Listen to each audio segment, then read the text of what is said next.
Welcome to Solo, the single person's guide to a remarkable life.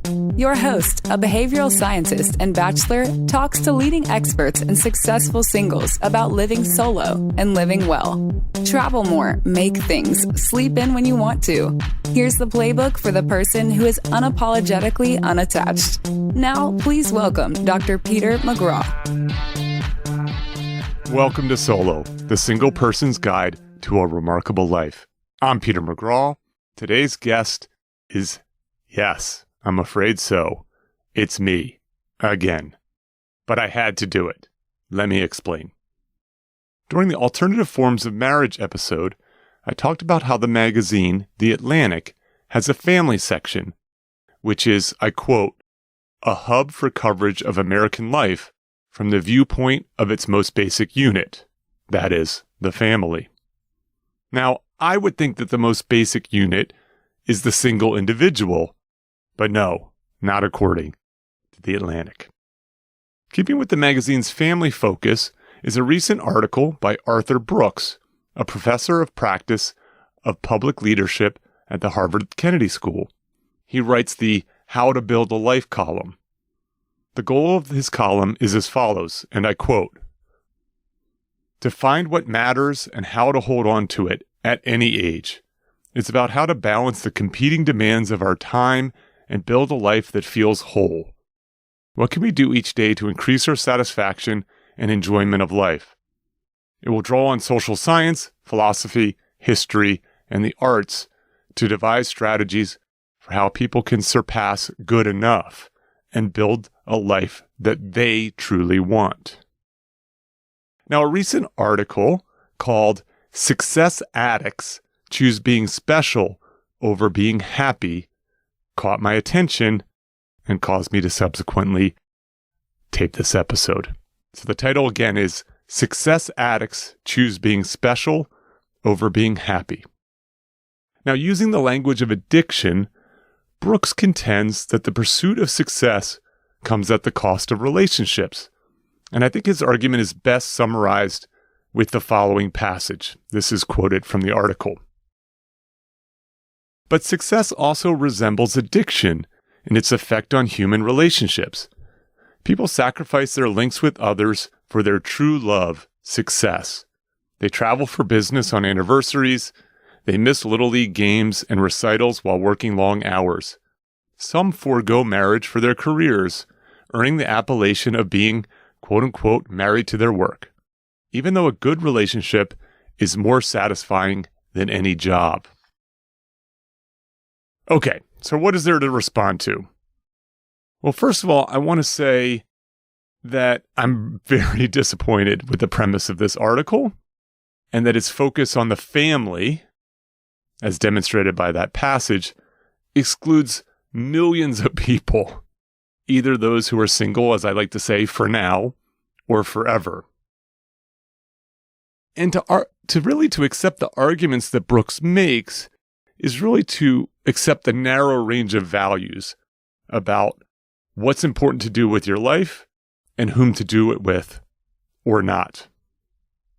Now, I do think that Brooks's intentions are good, but there are a lot of problems as I see it with this article, especially if you agree with me that the single individual, not the family, is the most basic unit of society. So I'm going to go through each of these and talk about them in relation to the article, but here are the major issues that I want to cover. The first one is more of a pet peeve, but it's the misuse of the term addiction and it's used for persuasive purposes. The next is the presentation of a narrow path to a good life, and that path involves a marriage or near equivalent. Next is that there's a shallow view of the pursuit of success, that trying to survive can look like the pursuit of success, and the need to provide, created by the patriarchy, can also look like this selfish pursuit of success. And finally, the article ignores the way that success has a positive effect on the world and the pursuer of that success. Now, for our purposes, I'm going to use the word success and achievement interchangeably henceforth. Before I begin, I want to acknowledge something that Brooks gets very right, and that is you can't have it all. That is that trade-offs, they need to be made if you're going to live a good life. Where we disagree is the particular type of trade-off that needs to be made. Brooks wants to decide for you, and I want you to decide for yourself. My good solos. So let's jump into these. So the first issue, that Brooks misuses the term addiction for persuasive purposes. This is a minor point, I agree, but it bugs me when people, especially academics who know better or should know better, misapplies the word addiction. So Brooks talks about success addiction, but really the relentless pursuit of success, or the appearance of it, doesn't meet the clinical criteria for addiction. Neither does cheese addiction or television addiction, or even, I know this is controversial, pornography addiction. So more importantly, the use of addiction in this way, I think, is insulting to people who have true addictions to smoking, alcohol, heroin, other substances. Behaviors that have profound dependence for people, and people can't quit, and it comes at a great psychological, emotional, physical cost. And notably, by his own definition, his use of the term addiction, not the clinical definition, is that you could label someone a family addict. And no one seems to be wanting to do that. Okay, so on to the bigger issues. So Brooks assumes a narrow path to a good life that involves marriage or its near equivalent. What I'm about to say seems probably familiar to the regular listener. I've talked about these ideas in other places, including Solo Thoughts 2 about well-being, and we discussed it in the What Makes a Life Remarkable episode. So let's just chat for a moment about the research on well-being and what we know about it. And that is that the original research has some clear limitations. It suggests that there are two paths to being satisfied with your life, or as I like to say, living a good life. One is pleasure, and the other is meaning. Okay, so in this focus, meaning and relationship has sort of the same path. That is, having a family is meaningful. So I'm going to call this the pleasure meaning model. Okay? Now, one thing that's very clear is this notion of trade-offs, that it's very difficult to walk these two paths simultaneously. So what often happens is, for example, parents give up a lot of pleasure, good, healthy sleep, for example, in order to raise a family, which happens to create this meaningful, purposeful life. So really, like, a good life goes something like this. Enjoy your youth, have fun, and then at some point settle down and forgo pleasures for a meaningful life of marriage and children. Perhaps when everyone's out of the house and on your own, you can retire and you can go back to a more pleasurable life. But what's implicit in this model is that sort of work is a necessary evil to pursue more financial pursuits. That is, you need to finance your life, so I guess you have to work. And so go do your work, but really be focused on raising this family.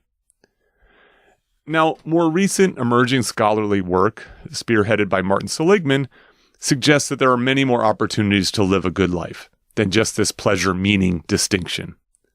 And Seligman has what he calls the PERMA model that highlights 5 paths to a good life, with each path being related to a letter in the acronym PERMA, P-E-R-M-A.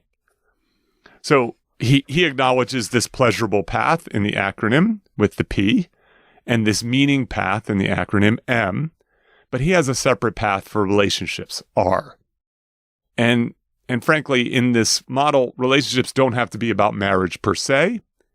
It can be part of being part of a kind of broader community, having a friends network and so on, but being connected to others.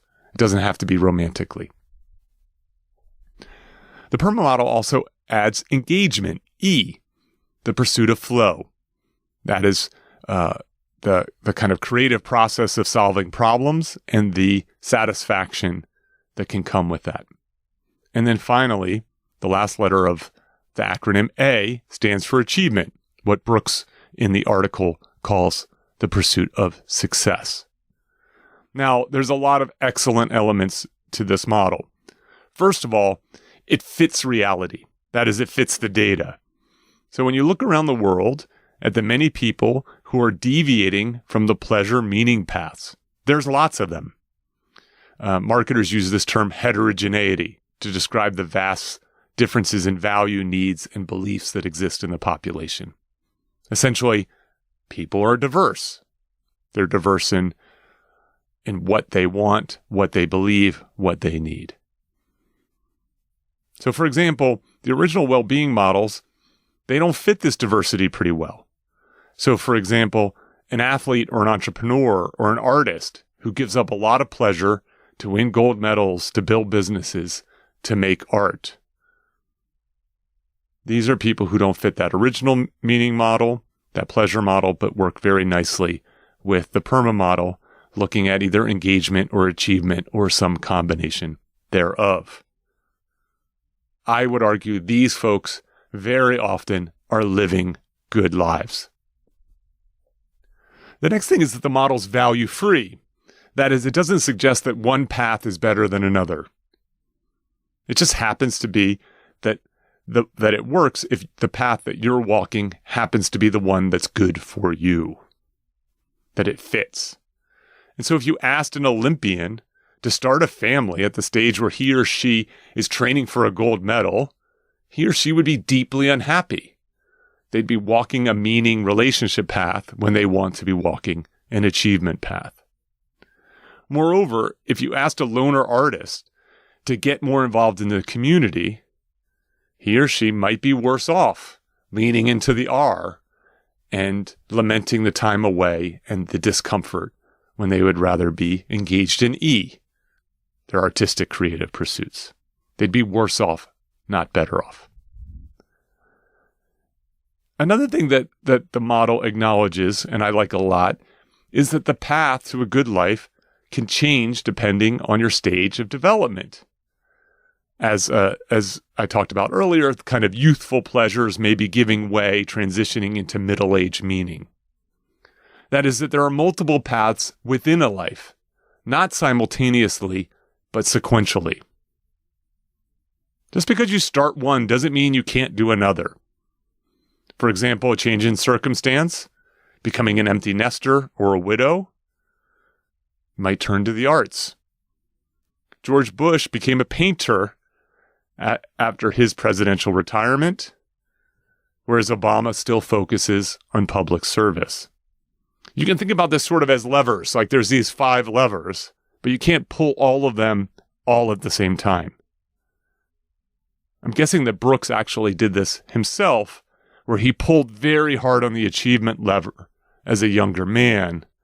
Now he benefits from his success, and he's pulling on these relationship and meaning levers. Based on his examples, such as missing anniversaries and recitals due to work, it seems that people who are being criticized for pursuing success are people who are married with children. What is not clear is whether Brooks believes this to be the only path, or he's only writing for a particular group of people who get married, which tends to be at this point most people, and those people who then go on to have kids. Again, most people. In any case, there's no discussion that a non-family focused life can be a good one. Here's that idea again. Marriage is not good or bad per se, in my opinion. It's just over-prescribed. The next point. Brooks presents a shallow view of the pursuit of success. Attempts to survive can look like this pursuit. Moreover, the challenges baked into a marriage that's fueled by the patriarchy can also masquerade as the selfish pursuit of success. What people see as the pursuit of success sometimes is just to try to survive in a competitive world. In my own experience, I was trying to be successful in academia. And some pursuits are just terribly difficult. As I like to say, anything worth doing is going to be difficult. And this can be difficult even if you have talent, which I didn't. I made sacrifices in order to get through my PhD program. Not because I wanted to be seen as special, not because I was addicted to success, but because that hard work, working long hours nearly every day, was essential to survive and to achieve in a tremendously competitive environment. One of the happy benefits of all of this was that I was happy to do the work, which is consistent with the E in the PERMA model. As I got better and better, I was compelled to do the work because it featured creativity. It was engaging and thus became satisfying. Not always, but those moments were special. Nowadays, if you look at the unemployment rate and see businesses collapsing around you, you'll see many people working long hours, not because they're addicted to success, but because they're trying to keep a roof over their heads and food on the table. In some communities, especially Black communities in the United States, athletic or entertainment success is seen as one of the few viable ways to escape poverty. That is, even what we see as a pursuit of entertainment or athletics can just be a matter of trying to make your life better. So what ends up happening essentially is that these success addicts might really be just survival addicts. Moreover, the article seems, and it's not explicit, but implicitly seems focused on men, at least through stereotypical gender roles. And as a gentle reminder, this is something I've talked about here and there, is that we know that the patriarchy is oppressive to women, but it's oppressive to men also. And that is that the pressure to be the breadwinner is great. And oftentimes men do work that's not rewarding, that's risky. They sacrifice their health and so on, because that's what a good man, a good father, a good husband is supposed to do. In the same way that women make sacrifices to a variety of things and are impressed into certain roles because that's what good women are supposed to do. Obviously, this is most evident in the pervasive and substantial age gap between men and women, and that men die younger, in part because of the choices that they make with regard to their employment. I'm just going to give you one example of this that I encountered rather recently. This is a guy I know, and at first he might look like a candidate for this article. That is, he's up at 5:30 a.m. every day, and he works long, long hours with his new consulting business. But as you start to look more deeply at what this guy is doing, he very clearly is not a success addict, although I know he takes a great deal of pride in doing a good job, and he's ambitious. But when you look at his life, he has 5 dependents. He has a wife, he has 2 teenagers, and he has 2 parents, and he is more or less the only person bringing income into that world. He's desperately trying to maintain his lifestyle, and one that is great benefit to his parents, his kids, and his wife.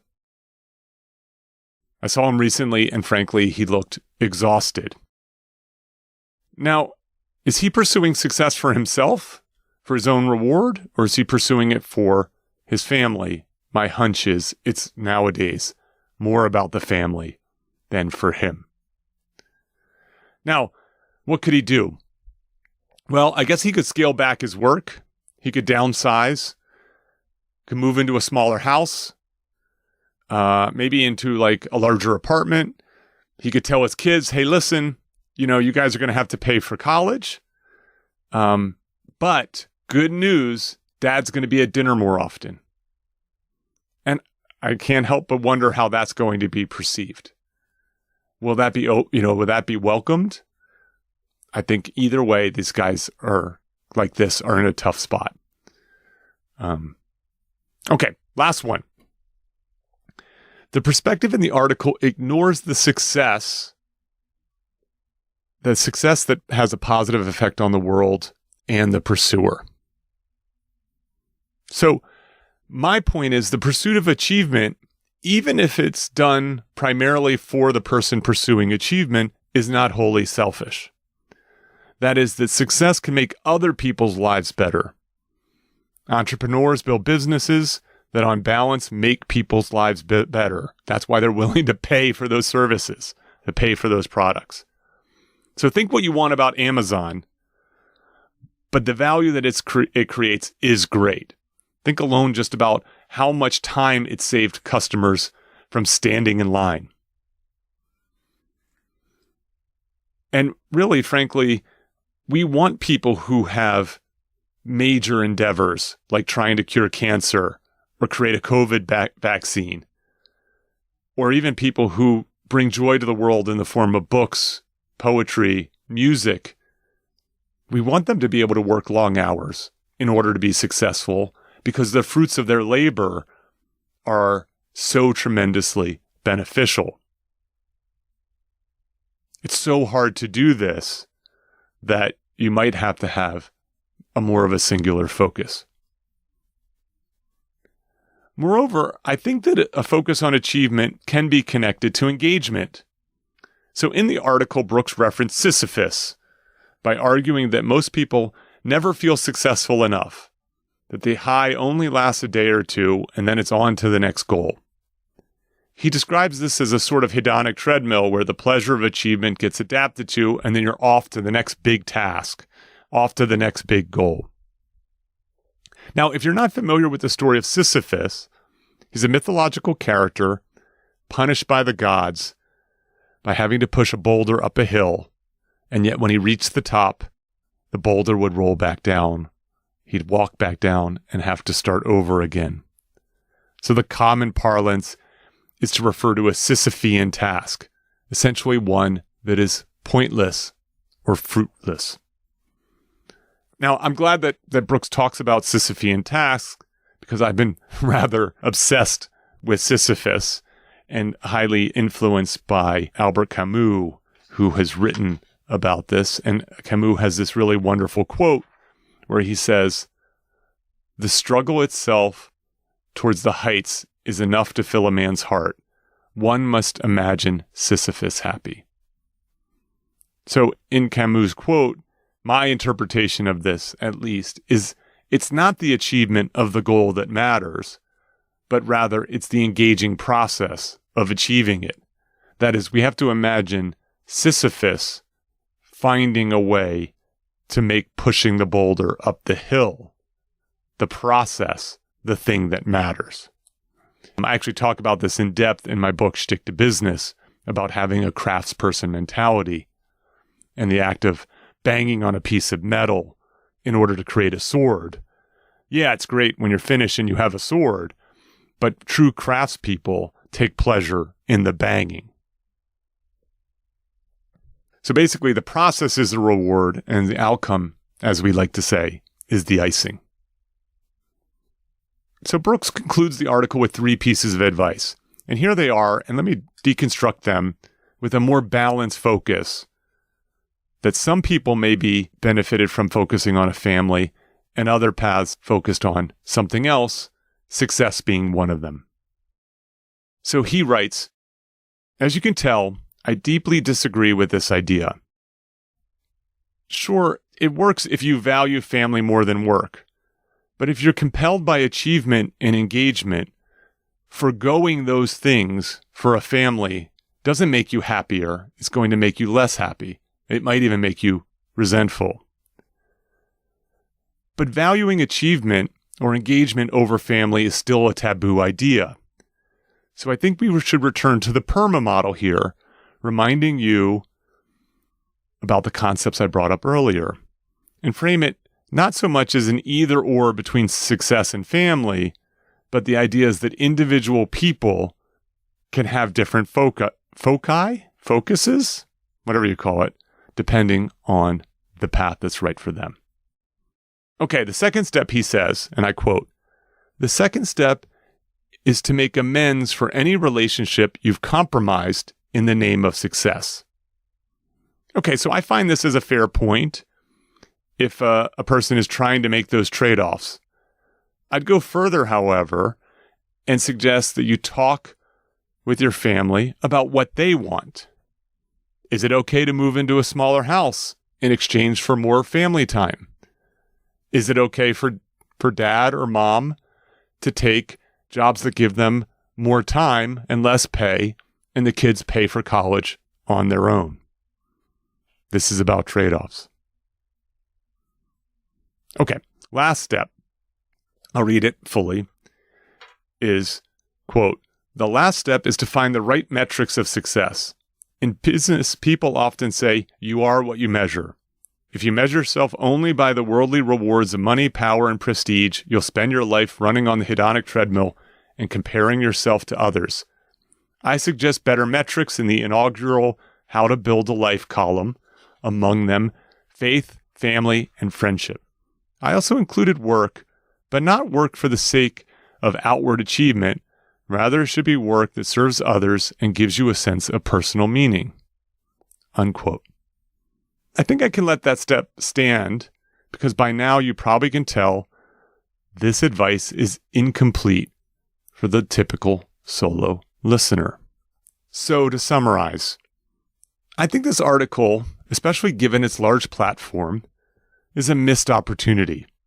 It was a chance to provide a lesson about living a good life that is inclusive both for partnered people and for singles. There's not one narrow path to a good life, one that involves marriage or its near equivalent. Instead, that is one path, but there are many, including solo ones. There are millions of you out there, and you shouldn't think that non-married life is somehow less than. Let's not mistake what looks like the pursuit of success might just be trying to survive in a very tough world, or the challenges that the patriarchy presents within a marital structure, one reinforced by the family itself. And finally, achievement is not bad per se. It can create a rich, compelling life, and it can have a profound effect on society, a profound benefit to society. It can save lives. It can provide millions of people joy. It can make the world a better place. Often more so than adding a couple of kids to billions of people on the planet. All right, with that, I want to say I welcome your feedback. Look for this post on the new message board on the solo page of petermcgraw.org. You can write about it, and want to say thank you again for listening to Solo Thoughts. Cheers, and onwards. Thank you for listening to Solo, the single person's guide to a remarkable life. For more about our guests and show notes, go to petermcgraw.org. Please subscribe and share with your single friends.